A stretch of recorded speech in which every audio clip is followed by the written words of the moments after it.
അമേരിക്കയിൽ നിന്ന് വളരെ വിശേഷമായ ഒരു തെരഞ്ഞെടുപ്പ് ഫലം വന്നിരിക്കുന്നു. ന്യൂയോർക്ക് മേയറായി സോറാൻ മംദാനി, ഇന്ത്യൻ വംശജനാണ്.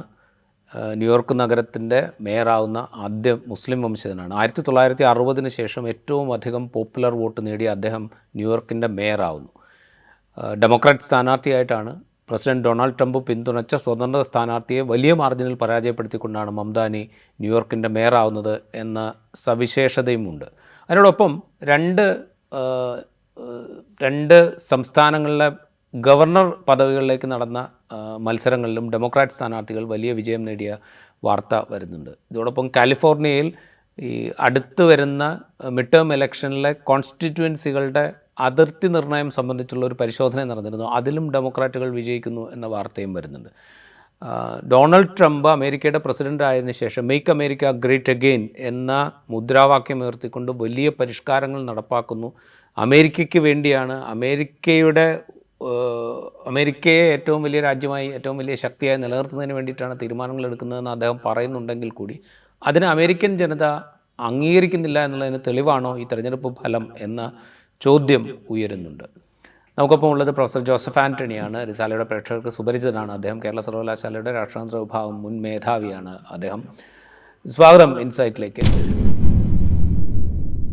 വളരെ കൗതുകം ഉണർത്തുന്നൊരു ഫലമാണ്, പ്രത്യേകിച്ച് ഈ ന്യൂയോർക്ക് മേയർ തെരഞ്ഞെടുപ്പിലേക്ക് ഡെമോക്രാറ്റുകൾ ജയിക്കുന്നതിലല്ല, ഈ മംദാനിയെ പോലെ ഒരാൾ കമ്മ്യൂണിസ്റ്റാണ് എന്ന് കുറേ ആളുകൾ പറയുന്നു, തീവ്ര ഇടതുപക്ഷമാണ് എന്ന് കുറച്ച് ആളുകൾ പറയുന്നു, അദ്ദേഹം തന്നെ ഞാൻ ഒരു സോഷ്യൽ ഡെമോക്രാറ്റാണ് എന്ന് വിശേഷിപ്പിക്കുന്നു. അങ്ങനെ ഒരാൾ തിരഞ്ഞെടുക്കപ്പെടുന്നു. അത് ഏതെങ്കിലും വിധത്തിലൊരു അത്ഭുതമോ കൗതുകമോ ഉണ്ടാക്കുന്നുണ്ടോ? അമേരിക്കയുടെ ഇപ്പോഴത്തെ രാഷ്ട്രീയ സാഹചര്യത്തിൽ സോഹ്റാൻ മംദാനിയുടെ വിജയം വളരെ വലിയ സൂചനകൾ നൽകുന്നതാണ്. ആദ്യത്തെ സൂചന കഴിഞ്ഞ 10 മാസമായി ട്രംപ് നടത്തിക്കൊണ്ടിരിക്കുന്ന ഭരണത്തിനെതിരായിട്ടുള്ള വിധിയെഴുത്താണ്. ന്യൂയോർക്ക് എന്ന് പറയുന്നത് അമേരിക്കയുടെ ഏറ്റവും വലിയ ഒരു നഗരമാണ്. അമേരിക്കയുടെയും ലോകത്തിന്റെയും സാമ്പത്തിക തലസ്ഥാനം എന്ന് വിശേഷിപ്പിക്കാവുന്ന സ്ഥലമാണ്. ഒരു ചെറിയൊരു പട്ടണമോ അല്ലെങ്കിൽ ചെറിയ ഒരു കോർപ്പറേഷനോ അല്ല ന്യൂയോർക്ക് എന്ന് പറയുന്നത്.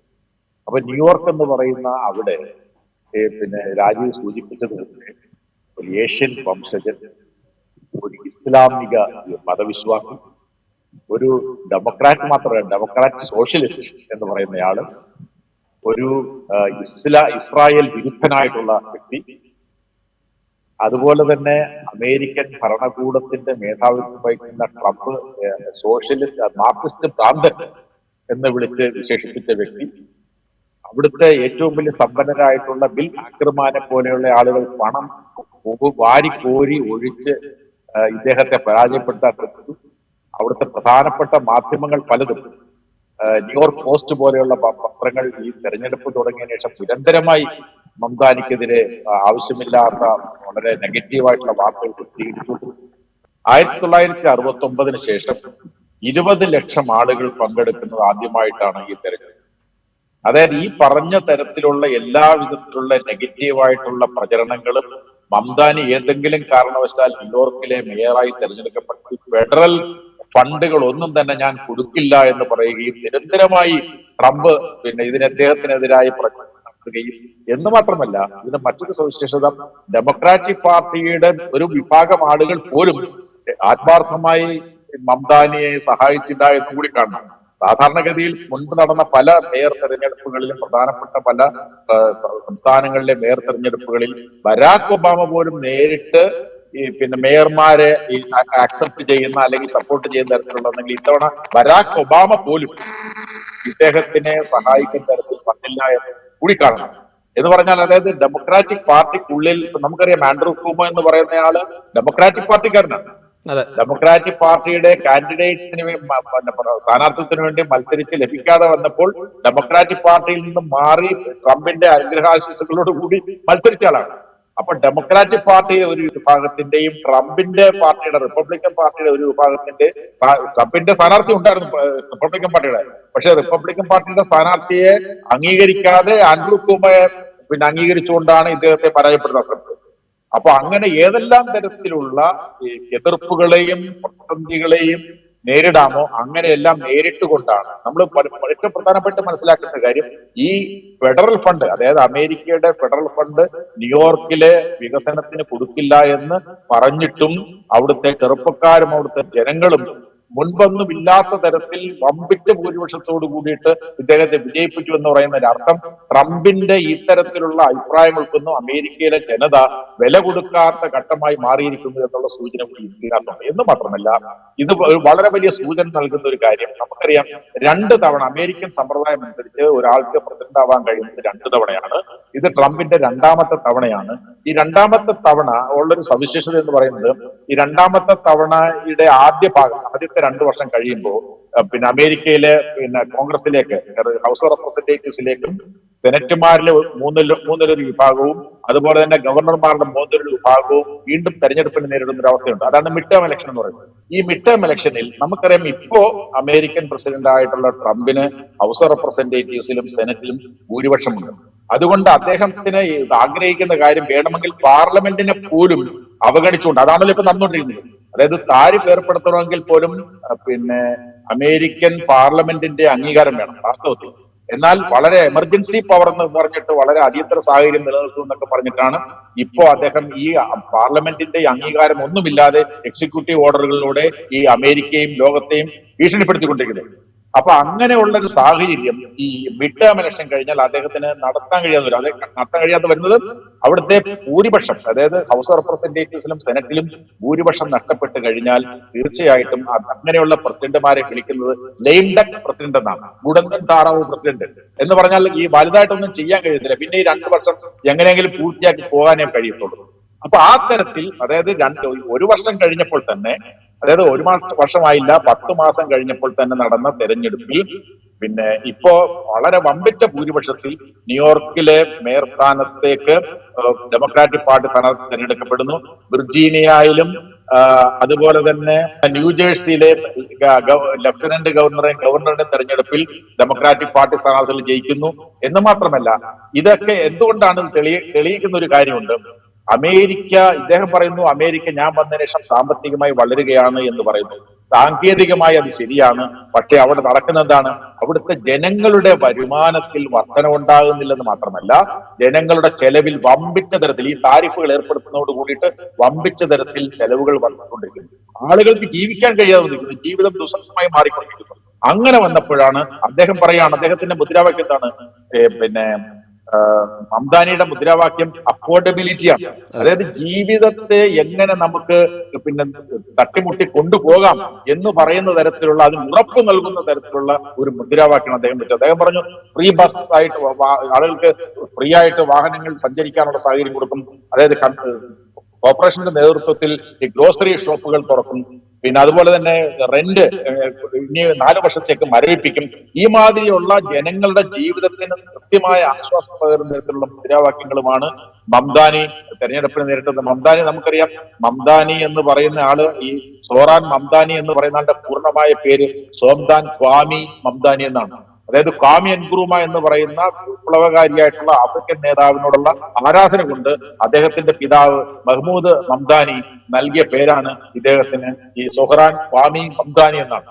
അപ്പൊ അങ്ങനെയുള്ള വളരെ വിപ്ലവകരമായ പുരോഗമനപരമായ ആശയങ്ങളോട് കൂറുപുലർത്തുന്ന ഒരു കുടുംബത്തിൽ നിന്ന്, നമുക്കറിയാം മീരാ നായരെ പോലെയുള്ള ആള് ചെയ്ത സിനിമകളെ കുറിച്ച് നമുക്കറിയാം.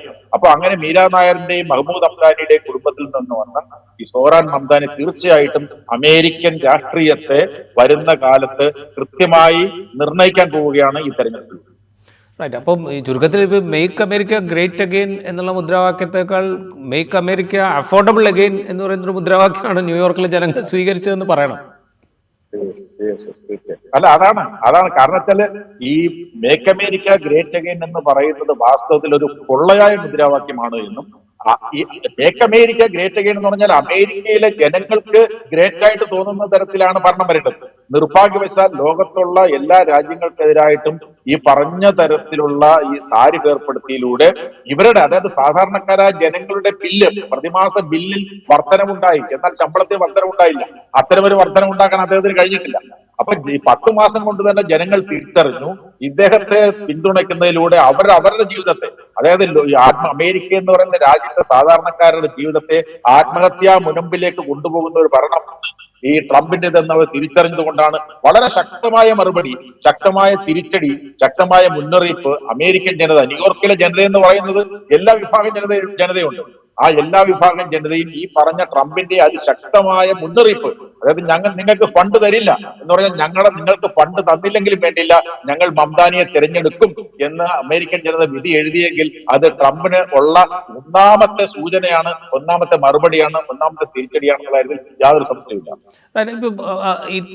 ഈ ഫലം വന്നതിന് ശേഷം ട്രംപ് പറയുന്നത് ഞാൻ ഇവിടെ ഒന്നും ഉണ്ടായിരുന്നില്ല, അതാണ് തെരഞ്ഞെടുപ്പിലെ പരാജയത്തിന് ഒരു കാരണം. രണ്ടാമത്തെ കാരണം ഈ പറയുന്ന ഷട്ട് ഡൗൺ. ഇപ്പോൾ ഒക്ടോബർ 1 ശേഷം അവിടെ ഫിനാൻസ് ബില്ല് പാസ്സാവുന്ന ഒരു പ്രതിസന്ധി ഉണ്ടല്ലോ, അതുകൊണ്ട് സർക്കാർ പണം മുടക്കാൻ കഴിയുന്നില്ല. അത് ഉണ്ടാക്കിയൊരു പ്രതിസന്ധിയാണ്, അല്ലാതെ അദ്ദേഹത്തിന്റെ നയങ്ങൾ കൊണ്ടുള്ള ഒരു പ്രശ്നമല്ല എന്നാണ് ട്രംപ് വിശദീകരിക്കുന്നത്.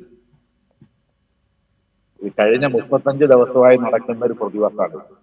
അദ്ദേഹം സ്ഥാനാർത്ഥിത്വം പ്രഖ്യാപിച്ച സന്ദർഭം മുതൽ തന്നെ ഈ ഒപ്പീനിയൻ പോൾസിലെ മംദാനിയാണ് വളരെ അത് ഈ ഷട്ട് ഡൗൺ വരുന്നതിന് മുമ്പ് തന്നെ മംദാനി തെരഞ്ഞെടുക്കപ്പെടും എന്ന് എല്ലാവർക്കും അമേരിക്കൻ ഭരണകൂടത്തിന് തന്നെ അറിയാമായിരുന്നു. അതായത് ഈ ഷട്ട് ഡൗൺ തന്നെ ആരുടെ തൃപ്തിയാണ്? ഷട്ട് ഡൗൺ തന്നെ ഇക്കാര്യത്തിൽ ഡെമോക്രാറ്റുകൾ മുന്നോട്ട് വെച്ച ഈ ഒബാമ ഹെൽത്ത് കെയർ പോലെയുള്ള കാര്യങ്ങളിൽ കൂടുതൽ ഫണ്ട് അനുവദിക്കണമെന്ന് പറയുന്ന നിർദ്ദേശത്തോട് കടുംപിടുത്തം പിടിച്ചുകൊണ്ട് ഈ റിപ്പബ്ലിക്കന്മാരും അമേരിക്കൻ പ്രസിഡന്റ് ട്രംപും നിന്നതുകൊണ്ടുണ്ടായ പ്രതിസന്ധിയാണ്.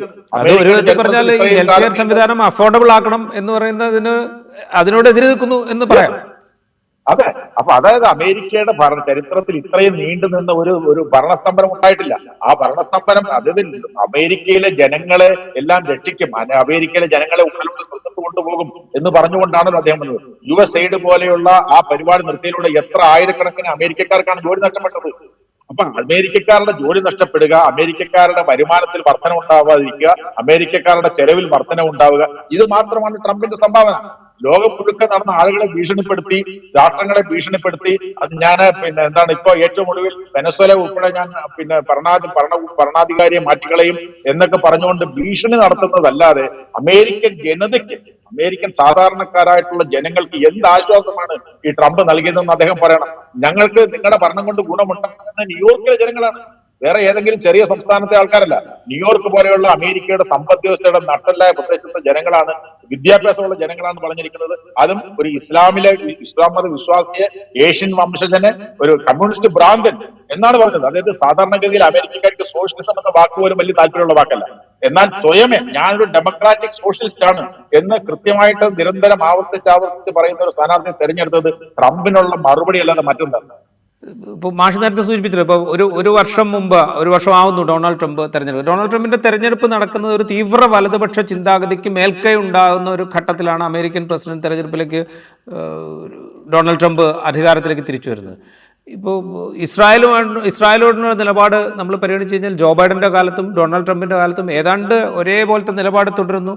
ഫലസ്തീൻ ഇഷ്യൂവിൽ ഇത്രയും വലിയ വംശഹത്യ നടന്നിട്ടും ഒരേ നിലപാട് അമേരിക്ക തുടരുന്നു. ഇവിടെ മംദാനി വളരെ പരസ്യമായിട്ട് ഫലസ്തീനൊപ്പമാണ് താൻ എന്ന് പ്രഖ്യാപിച്ചിട്ടാണ് ആ തെരഞ്ഞെടുപ്പ് ജയിക്കുന്നത്, അതും വലിയ ഭൂരിപക്ഷത്തിൽ. അപ്പം ഞാൻ ചോദിക്കുന്നത്, ഈ അമേരിക്കൻ മനോഭാവത്തിൽ വരുന്ന ഒരു മാറ്റത്തിന്റെ ലക്ഷണമായിട്ട് നമ്മൾ ഇതിനെ കാണണം. അമേരിക്കൻ മനോഭാവത്തിൽ വരുന്ന മാറ്റത്തെക്കാൾ ഉപരിയായി ഞാൻ നേരത്തെ സൂചിപ്പിച്ച ഇതെല്ലാം എന്തൊക്കെയാണെങ്കിലും അമേരിക്കയിലെ ജീവിക്കുന്ന ജനങ്ങളെല്ലാം ഈ നമ്മൾ പറയുന്ന കണക്ക് കോടീശ്വരന്മാരല്ല. ഏതാണ്ട് ഒരു 10% താഴെയാണ് വമ്പച്ച സാമ്പത്തിക സൗകര്യമുള്ള ആളുകൾ അമേരിക്കയിൽ. ബാക്കിയുള്ള ആളുകൾ എന്ന് പറയുന്നത് ജോലി ചെയ്താൽ മാത്രം ജീവിക്കാൻ, പ്രതിമാസം ബില്ലുകൾ പേ ചെയ്ത് ജീവിക്കാൻ കഴിയുന്ന ആളുകളാണ്. അങ്ങനെയുള്ള ആളുകളാണ്. ആ ആളുകളെ കഴിഞ്ഞ 10 മാസം കൊണ്ട് വളരെയധികം പ്രതിസന്ധിയിലാക്കി ഈ ട്രംപിന്റെ ഭരണകൂടം. ആ ട്രംപിന്റെ ഭരണകൂടം നടത്തിയതിനോടുള്ള പ്രതികരണമാണ് ഒന്ന്. രണ്ട്, ശ്രീ രാജീവ് സൂചിപ്പിച്ചതുപോലെ നമ്മൾ കാണേണ്ട മറ്റൊരു പ്രധാനപ്പെട്ട കാര്യം ഇതാണ്. അതായത് ഇസ്രായേലിനെയും ഈ പറഞ്ഞ വംശീയത, സയനിസ്റ്റ് വംശീയതയെയും എതിർക്കുന്ന ആളുകൾക്ക് വാസ്തവത്തിൽ അമേരിക്കൻ രാഷ്ട്രീയത്തിൽ ഭാവിയില്ല. അതാണ് യാഥാർത്ഥ്യം. എന്നാൽ ഇവിടെ നമ്മൾ കാണുന്നത് എന്താണ്? ഇസ്രായേലിനെതിരായിട്ട്, ഇസ്രായേലിന്റെ വംശഹത്യക്കെതിരായിട്ട് ഞാൻ നിലപാടെടുത്തിട്ടുള്ളയാൾ പരസ്യമായി മംദാനി പറഞ്ഞു. അങ്ങനെ പറഞ്ഞിട്ട് പോലും ഞാൻ പറഞ്ഞ സാധാരണഗതിയിൽ ഇങ്ങനെ ഒരു സ്റ്റേറ്റ്മെന്റ് നടത്തി കഴിഞ്ഞാൽ അതിനെതിരായിട്ട് എന്തെല്ലാം ചെയ്യാൻ കഴിയുമോ അത് സ്ഥാനാർത്ഥിയെ പരാജയപ്പെടുത്താൻ എന്തെല്ലാം ചെയ്യാൻ കഴിയുമോ അതെല്ലാം ചെയ്യുന്ന ഒരു ലോബി അമേരിക്കയിൽ വളരെ ശക്തമായി.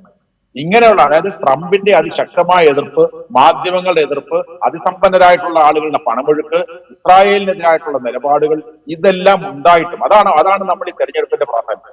ഇതെല്ലാം ഉണ്ടായിട്ടും ഡെമോക്രാറ്റിക് പാർട്ടിയിൽ നിന്ന് കാലുമാറി റിപ്പബ്ലിക്കൻ പാർട്ടിയുടെ സ്ഥാനാർത്ഥിയായി അവതരിപ്പിച്ച ആൻഡ്രൂ കൂമോ എന്നുള്ള സ്ഥാനാർത്ഥി ഉണ്ടായിട്ടും റിപ്പബ്ലിക്കന്റെ ഒരു സ്ഥാനാർത്ഥി ഉണ്ടായിട്ടും ഇവർ രണ്ടുപേരും കൂടെ നേടിയതിനേക്കാൾ കൂടുതൽ വോട്ട്, അതാണ് 51%-ലേറെ ഈ എതിർ സ്ഥാനാർത്ഥികളായി നിന്ന് രണ്ടുപേരും. സാധാരണ ഈ ത്രികോണ തെരഞ്ഞെടുപ്പിലൊക്കെ വരുമ്പോൾ ജയിക്കുന്ന ഒരു ഫ്ലൂക്കിലുള്ള വിജയമല്ല, ഈ രണ്ട് സ്ഥാനാർത്ഥികളും കമ്പൈൻഡ് ആയിട്ട് നേടിയാൽ കിട്ടുന്ന വോട്ടിനേക്കാൾ കൂടുതൽ വോട്ട് നേടിയിട്ടാണ് മംതാനി വിജയിച്ചത്. അപ്പൊ അതാണ് നമ്മൾ കാണുന്നത്. അത് വളരെ ശക്തമായ നിലപാട്. അതായത് ഈ ട്രംപിന്റെ മുഖത്ത് നോക്കി നിങ്ങൾ ചെയ്യാവുന്നത് ചെയ്തോ, ഞാൻ ഈ ന്യൂയോർക്കിന്റെ ഭരണം ജനങ്ങളുടെ സഹകരണത്തോട് മുന്നോട്ട് കൊണ്ടുപോകുമെന്ന് ഇന്ന് അദ്ദേഹത്തിന്റെ ഈ വിക്ടറി സ്പീച്ചിൽ അതിശക്തമായിട്ട് അദ്ദേഹത്തിന് ട്രംപിനെ ഫാഷിസ്റ്റ് എന്ന് വിളിച്ചുകൊണ്ടാണ് അദ്ദേഹം സംസാരിച്ചത്. റൈറ്റ്. ഇത് പറയുമ്പോഴേ നമ്മൾ ഈ ട്രംപിൻ്റെ കാര്യം പറയുമ്പോൾ ട്രംപ് തെരഞ്ഞെടുപ്പ് നടക്കുമ്പോൾ തന്നെ പറഞ്ഞിരുന്നല്ലോ, നേരത്തെ മാഷ് സൂചിപ്പിച്ചു, ഈ തെരഞ്ഞെടുക്കപ്പെട്ട മംതാനിയാണ് തെരഞ്ഞെടുക്കപ്പെടുന്നതെങ്കിൽ ന്യൂയോർക്ക് സിറ്റിക്ക് നൽകേണ്ട ഫെഡറൽ വിഹിതം ഒന്നും കൊടുക്കില്ല എന്നൊക്കെ പറയുന്നുണ്ടായിരുന്നു. നമ്മളിവിടെ കേന്ദ്ര സംസ്ഥാനങ്ങളുടെ കാര്യം പറയുമ്പോൾ ഇവിടെയും നമ്മൾ പലവട്ടം സംസാരിക്കുന്നതാണത്. കേന്ദ്ര സർക്കാർ ചില പദ്ധതികളൊന്നും ഏർപ്പെട്ടില്ലെങ്കിൽ മറ്റു പദ്ധതികളുടെ പോലും ഫണ്ട് തരില്ല എന്ന് പറയുകയും അത് ചെയ്യുകയും ചെയ്യുന്ന കാഴ്ച നമ്മൾ കണ്ടു. ഏതാണ്ട് അതേ ഭീഷണി തന്നെയാണ് ട്രംപ് അവിടെ മുഴക്കിയത്. ഞാൻ ചോദിക്കുന്നത്, അമേരിക്കൻ സിസ്റ്റം അനുസരിച്ച് അത് സാധ്യമാവോ? അത്ര എളുപ്പമാണോ ട്രംപിന് ഈ പറയുന്ന കാര്യമൊക്കെ ചെയ്യാൻ? നമ്മൾ മനസ്സിലാക്കേണ്ട കാര്യം, ലോകത്ത് ഞങ്ങൾ ഈ പൊളിറ്റിക്കൽ സയൻസ് പഠിപ്പിക്കുമ്പോൾ ഞങ്ങൾ പറയും ഈ ഫെഡറലിസത്തിന് ഏറ്റവും നല്ല ഉദാഹരണമാണ് അമേരിക്കൻ ഭരണഘടന എന്ന് പറയുന്നത്. കൃത്യമായിട്ട് ഈ അധികാര വിഭജനവും അധികാര വികേന്ദ്രീകരണവും ഏർപ്പെടുത്തിയിട്ടുള്ള ഒരു രാഷ്ട്രമാണ് അമേരിക്കൻ ഭരണഘടന. അപ്പൊ അവിടെ ഈ സംസ്ഥാനങ്ങൾക്ക് വളരെ കൃത്യമായ അധികാരങ്ങളും കേന്ദ്ര ഗവൺമെന്റിന് കൃത്യമായ അധികാരങ്ങളും ലെജിസ്ലേച്ചറും എക്സിക്യൂട്ടീവും ജുഡീഷ്യറിക്കും എല്ലാം പ്രത്യേകം ഈ സെപ്പറേഷൻ ഓഫ് പവേഴ്സും ചെക്സ് ആൻഡ് ബാലൻസസും ഉണ്ട്, തിയറട്ടിക്കലി ഉണ്ട് എന്ന് നമ്മൾ പറഞ്ഞ് പഠിപ്പിക്കുന്ന സ്ഥലമാണ്. എന്നാൽ നമ്മൾ ഇപ്പൊ കാണുന്നത് ഇതുവരെ അമേരിക്കയെ കണ്ടിട്ടില്ലാത്ത വിധത്തിൽ അമേരിക്കയുടെ കോൺഗ്രസിനെയും ഒക്കെ മറികടന്നുകൊണ്ട് ഇല്ലാത്ത അധികാരം കൈവശപ്പെടുത്തിക്കൊണ്ട്, അതായത് അദ്ദേഹം പറയുന്ന മാത്രം അനുസരിക്കുന്ന ലെജിസ്ലേച്ചർ, പാർലമെന്റിന്റെ 2 ഹൗസിലും റിപ്പബ്ലിക്കന്മാർക്ക് ഭൂരിപക്ഷം ഉള്ളതുകൊണ്ട് ആരും തന്നെ അദ്ദേഹത്തിനെതിരായിട്ട് സംസാരിക്കാനായിട്ട് മുന്നോട്ട് വരുന്നില്ല. അതുപോലെ തന്നെ അദ്ദേഹം എന്ത് പറയുന്നു അതിന് യെസ് സർ എന്ന് പറയുന്ന മന്ത്രിമാർ, ഇങ്ങനെയുള്ള ഈ എന്താണ് ഏറാമൂളികളായിട്ടുള്ള മന്ത്രിമാരും ഏറാമൂളിയായിട്ടുള്ള ഒരു പാർലമെന്റിനെയും വെച്ചുകൊണ്ട് ഈ അധികാരത്തിന്റെ എല്ലാ മേഖലകളിലും കൈകടത്തുന്ന ഒരു സ്വേച്ഛാധിപതിയായിട്ടുള്ള ഒരു ഭരണാധികാരിയായിട്ടാണ് ട്രംപ് ഇപ്പോൾ അവതരിപ്പിക്കുന്നത്. അപ്പൊ അങ്ങനെ അവതരിച്ചിരിക്കുന്ന ആളാണ് പറയുക ഈ, അതായത് ഞാൻ രംഗത്തില്ലാതിരുന്നത് കൊണ്ട് ഇദ്ദേഹം ജയിച്ചു എന്നാ പറയുന്നത്. അദ്ദേഹം പൂർണ്ണമായി 100% ഈ ഇദ്ദേഹത്തിനെതിരായിട്ട്, നമുക്കറിയാലോ അദ്ദേഹത്തിന്റെ ഈ മംതാനിക്കെതിരായിട്ട് പ്രസ്താവന ഇറക്കാത്ത ഏത് ദിവസം ഉണ്ടായിരുന്നു? മംതാനിക്കെതിരായിട്ട് പ്രസ്താവന ഇറക്കാത്തതും മംതാനി പ്രസിഡന്റ് ആയാൽ ഞാൻ ഫണ്ട് തരില്ല എന്ന് പറഞ്ഞ് നിരന്തരം തെരഞ്ഞെടുപ്പിൽ ഇടപെട്ടുകൊണ്ടിരുന്ന ട്രംപ്, ഈ ട്രംപിന് നല്ല 1ാം ക്ലാസ് തിരിച്ചടി കിട്ടിയപ്പോ പറയാണ് ഞാൻ ഇല്ലായിരുന്നുകൊണ്ടാണ് ഇദ്ദേഹം ജയിച്ചു പോയെന്ന് പറയുന്ന ഈ ന്യായം ലോകത്താരെങ്കിലും എന്തുവാ? ഈ ന്യൂയോർക്ക് ജനതയുടെ മുമ്പിൽ ഇത് വില പോകുന്ന കാര്യമാണ്. അവർ പറഞ്ഞല്ലോ ഇതെല്ലാം കണ്ടുകൊണ്ടും കേട്ടുകൊണ്ടുമാണല്ലോ ന്യൂയോർക്കിലെ ജനത വോട്ട് ചെയ്തത്. അപ്പൊ അങ്ങനെ, അതായത് ഞാൻ പറഞ്ഞു വരുന്നത് നമ്മുടെ ഇവിടെ നമ്മുടെ അത്രത്തോളം ഫെഡറൽ, നമ്മൾ ക്വാസി ഫെഡറൽ സിസ്റ്റം എന്നാണ് നമ്മുടെ സിസ്റ്റത്തെ പറയുക. അതിനേക്കാൾ വളരെ കൃത്യമായി അധികാരങ്ങൾ നിർവഹിച്ചിട്ടുള്ള ഒരു രാഷ്ട്രത്തിൽ, എന്നാൽ ഈ ഫെഡറൽ ഫണ്ട് കൊടുക്കാൻ എന്താണ് ഈ ഇത്തരം സെന്ററുകൾക്ക്, അതായത് മുനിസിപ്പാലിറ്റികൾക്കും സംസ്ഥാനങ്ങൾക്കും ഫെഡറൽ ഫണ്ട് കൊടുക്കാറുണ്ട്. ഇതൊന്നും കൊടുക്കില്ല എന്ന് പറയുന്ന ഭരണഘടനാ വിരുദ്ധമായ കാര്യമാണ് ഇപ്പോ ട്രംപ് പറഞ്ഞുകൊണ്ടിരിക്കുന്നത്. അത് തന്നെ വളരെ അപകടകരമായ, അതായത് ഇപ്പോ നമ്മൾ കണ്ടുകൊണ്ടിരിക്കുന്ന, ലോകത്തൊട്ടാകെ കണ്ടുകൊണ്ടിരിക്കുന്ന ഭരണഘടനയെയും ജനാധിപത്യത്തെയും വെല്ലുവിളിക്കുന്ന, എന്നാൽ ജനാധിപത്യപരമായി തെരഞ്ഞെടുക്കപ്പെടുകയും സ്വേച്ഛാധിപതികളായി മാറുകയും ചെയ്യുന്ന, ഇലക്ടറൽ ഓട്ടോക്രാറ്റുകളായി മാറിക്കൊണ്ടിരിക്കുന്ന ഭരണാധികാരികളാണ് ലോകത്ത് പല ജനാധിപത്യങ്ങളിലും ഉള്ളത്. അതിന്റെ ഒരു നിദർശനം, ഏറ്റവും നല്ല ഉദാഹരണമാണ്. ഞാൻ അവസാനം ഒരു കാര്യം ചോദിച്ചിട്ട്, ഇപ്പം ഈ ഒരു ഇലക്ഷൻ പരാജയം അത് ഇപ്പം മംതാനി ജയിക്കും എന്ന് ഒരുപക്ഷെ പ്രതീക്ഷിച്ചിട്ടുണ്ടാവും, പക്ഷേ ഇതുപോലൊരു വിജയം പ്രതീക്ഷിച്ചിട്ടുണ്ടാവില്ല. അതുപോലെ ഈ ഗവർണർ തെരഞ്ഞെടുപ്പിലും വിജയം ഒരുപക്ഷെ ഡെമോക്രാറ്റുകൾക്ക് ഉണ്ടായേക്കും എന്ന് വിചാരിച്ചിട്ടുണ്ടാവും, പക്ഷേ അതിൻ്റെ ഒരു ഗ്രാവിറ്റി ഇത്രത്തോളം ഉണ്ടാവും എന്ന് പ്രതീക്ഷിച്ചിട്ടുണ്ടാവില്ല. ഇതൊരു മിഡ് ടേം ഇലക്ഷൻ്റെ സൂചനയായിട്ട് എടുക്കുകയാണെങ്കിൽ ഈ ട്രംപ് നയം മാറ്റാനുള്ള ഒരു സാധ്യതയുണ്ടോ? റിപ്പബ്ലിക്കൻ പാർട്ടിയിൽ ഈ ട്രംപിന് ഇങ്ങനെ വളരെ കണ്ണടച്ച് പിന്തുണ കൊടുക്കുക എന്ന് പറയുന്ന ഒരു രീതിയിൽ നിന്ന് റിപ്പബ്ലിക്കൻ പാർട്ടിയിൽ ഒരു മാറ്റം ഉണ്ടാകാനുള്ള സാധ്യതയുണ്ടോ? അല്ല, ഈ തെരഞ്ഞെടുപ്പ് വളരെ വലിയ സൂചനകൾ, വളരെ വലിയ പാഠങ്ങൾ രണ്ട് പാർട്ടികൾക്കും നൽകും. ഡെമോക്രാറ്റിക് പാർട്ടിക്ക് നൽകുന്നുണ്ട്, റിപ്പബ്ലിക്കൻ പാർട്ടിക്ക്. റിപ്പബ്ലിക്കൻ പാർട്ടിക്ക് ലഭിക്കുന്ന പാഠം എന്ന് പറയുന്നത് ജനങ്ങളെ മറന്നുകൊണ്ട് എന്തെല്ലാം വ്യത്യാസങ്ങൾ കാണിച്ചാലും ജനങ്ങൾക്ക് ജീവിതം ദുസ്സഹമായി കഴിയുമ്പോൾ ജനങ്ങൾ തിരിച്ചടി നൽകും. അതാണ് ഒന്നാമത്തെ പാഠം. രണ്ടാമത്തത് ഡെമോക്രാറ്റുകൾക്ക് നൽകുന്ന പാഠം എന്താണ്? ഏതാണ്ട് റിപ്പബ്ലിക്കന്മാരെ പോലെ തന്നെയാണ് ഇപ്പോൾ ഡെമോക്രാറ്റുകളും പ്രവർത്തിച്ചുകൊണ്ടിരിക്കുന്നത്. അവരുടെ പദ്ധതികളും പരിപാടികളും ഒക്കെ അവർ ആലോചിച്ചുകൊണ്ടിരിക്കുന്നത് അങ്ങനെയാണ്. അതുകൊണ്ട് അതായത് ഈ വംശീയ എന്താണ് ഇമിഗ്രേഷന്റെ കാര്യത്തിൽ, പിന്നെ അതുപോലെ തന്നെ ബാക്കിയുള്ള സാമ്പത്തിക നയങ്ങളുടെ കാര്യത്തിൽ, താരിഫുകളുടെ കാര്യത്തിൽ, ഇങ്ങനെയുള്ള കാര്യങ്ങളിലെല്ലാം ട്രംപ് എന്താണോ പറയുന്നത് ഏതാണ്ട് സമാനമായി ചിന്തിക്കുന്ന ഒരു പാർട്ടിയായി ഡെമോക്രാറ്റിക് പാർട്ടി മാറി. അപ്പൊ അവർക്കൊരു തിരിച്ചുവരവ് ഉണ്ടാവണമെങ്കിൽ, രാഷ്ട്രീയത്തിൽ അവർക്കൊരു ഭാവി ഉണ്ടാവണമെങ്കിൽ, ഇപ്പോൾ മംദാനി മുന്നോട്ട് വെച്ചിരിക്കുന്ന ജനങ്ങളെ മുന്നിൽ കണ്ടുകൊണ്ടുള്ള, ജനങ്ങളുടെ ജീവിതത്തെ മുന്നിൽ കണ്ടുകൊണ്ടുള്ള കൃത്യമായ നിലപാടുകൾ മുന്നോട്ട് വെച്ചാൽ മാത്രമേ ഡെമോക്രാറ്റിക് പാർട്ടിക്ക് വിജയിക്കാൻ കഴിയൂ എന്നുള്ളതാണ് പ്രധാനപ്പെട്ട കാര്യം. അങ്ങനെയുള്ള ഒരു മെസ്സേജ് സ്വീകരിച്ചുകൊണ്ട് മുന്നോട്ട് പോയി മാത്രമാണ് ഡെമോക്രാറ്റിക് പാർട്ടികൾക്ക് പിന്നെ വിജയിക്കാൻ കഴിയുക. തീർച്ചയായിട്ടും ട്രംപ് ഇതിനകത്ത് നിന്ന് പാഠങ്ങൾ ഉൾക്കൊള്ളും. അതല്ലെങ്കിൽ ഈ പറഞ്ഞ തരത്തിൽ ഞാൻ നേരത്തെ സൂചിപ്പിച്ച പോലെ മിഡ് ടേം ഇലക്ഷൻ കഴിയുമ്പോൾ ലെയിം ഡക്ക് പ്രസിഡന്റ് ആയിട്ട് ട്രംപ് മാറും. അങ്ങനെ ട്രംപ് മാറാതിരിക്കണമെങ്കിൽ ട്രംപ് ഈ പറഞ്ഞ അഭ്യാസങ്ങൾ, ലോക ജനതയെ ഭീഷണിപ്പെടുത്തി, താരിഫ് എന്ന് പറയുന്ന ആക്ട് വെച്ചുകൊണ്ട് ഭീഷണിപ്പെടുത്തി നടത്തുന്ന ഭരണം മാറ്റിവെച്ചുകൊണ്ട് ആ പോളിസികളൊക്കെ മടക്കി കക്ഷത്ത് വെച്ചുകൊണ്ട് ജനകേന്ദ്രിതമായ പോളിസിയിലൂടെ വന്നില്ലെങ്കിൽ ട്രംപിന്റെയും റിപ്പബ്ലിക്കൻ പാർട്ടിയുടെയും ഭാവി അപകടത്തിൽ തന്നെയാണ്. റൈറ്റ്. അത് എത്രത്തോളം എളുപ്പമാണോ ട്രംപിൻ്റെ ഒരു രീതി? ഇപ്പോൾ കഴിഞ്ഞ ആദ്യ ടേമിൽ അദ്ദേഹം പിന്തുടർന്നൊരു രീതി, ഇത്തവണ പിന്തുടർന്ന രീതി, ഇതൊക്കെ വെച്ച് നോക്കുമ്പോൾ ഈ താരിഫ് അതിൽ നിന്ന് പിന്നാക്കം പോവുക, അതുപോലെ ഈ ഇമിഗ്രേഷൻ പോളിസിയിൽ നിന്നൊക്കെ പിന്നാക്കം പോവുക, ഇതൊക്കെ അത്ര എളുപ്പമാണോ? ട്രംപിൻ്റെ ഒരു സ്വഭാവം വെച്ചുകൊണ്ട് നമ്മളത് പ്രതീക്ഷിക്കണോ? അല്ല, ഇതിനകത്ത് വേറൊരു കാര്യമുണ്ട്. ട്രംപിന് ഇനി അമേരിക്കയുടെ പ്രസിഡന്റ് ആകാൻ പറ്റില്ല. പക്ഷെ ബാക്കിയുള്ള ആളുകൾ, ഈ സെനറ്റർമാരായിട്ടുള്ള ആളുകൾ, ഗവർണർമാരായിട്ടുള്ള ആളുകൾ, അവർക്ക് രാഷ്ട്രീയത്തിൽ നിലനിൽക്കേണ്ടവരാണ്. അവർക്ക് രാഷ്ട്രീയത്തിൽ നിലനിൽക്കണമെങ്കിൽ ജനപിന്തുണ വേണം.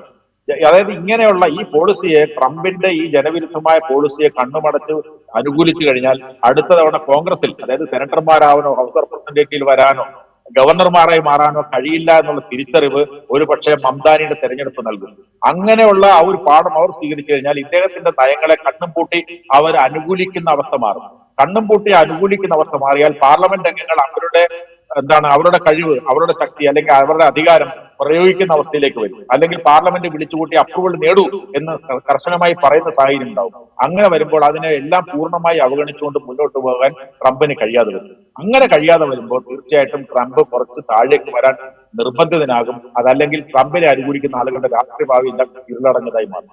അവിടുത്തെ രീതി അനുസരിച്ച് പാർട്ടി വിപ്പില്ലാതെ സ്വതന്ത്രമായി തീരുമാനങ്ങൾ എടുക്കാൻ അംഗങ്ങൾക്ക് സാധിക്കും. അതുകൊണ്ട് ഈ പറഞ്ഞ വിധത്തിൽ പാർലമെന്റിലൊക്കെ കുറെ കൂടെ കാര്യക്ഷമമായി ഇടപെടാൻ ഒരുപക്ഷെ റിപ്പബ്ലിക്കൻ സെനറ്റർമാരും കോൺഗ്രസ് അംഗങ്ങളും ഒക്കെ ചിലപ്പോൾ തയ്യാറായേക്കും.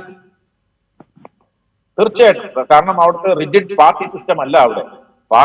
പാർട്ടിക്കകത്ത് നിൽക്കുമ്പോൾ തന്നെ പാർട്ടിയുടെ വിപ്പിനെതിരായിട്ട് സംസാരിക്കാനും പ്രവർത്തിക്കാനും കഴിയും. തീർച്ചയായിട്ടും ഇതൊരു റിപ്പബ്ലിക്കൻ പാർട്ടിക്കകത്ത് ഒരു ചലനം ഉണ്ടാക്കും. അത് ട്രംപിനെതിരായിട്ടുള്ള ചലനം തന്നെയായി മാറും. അക്കാര്യത്തിൽ ആർക്കും.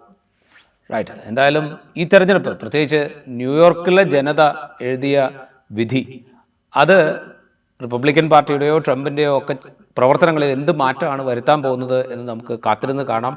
ഇവിടെ സൂചിപ്പിച്ചതുപോലെ തന്നെ അത് റിപ്പബ്ലിക്കൻ പാർട്ടിക്ക് മാത്രമുള്ളൊരു സന്ദേശമല്ല, ഡെമോക്രാറ്റിക് പാർട്ടിക്ക് കൂടിയുള്ള വലിയ സന്ദേശമാണ് മംദാനിയുടെ വിജയം എന്നത് കാണാതിരുന്നുകൂടാ.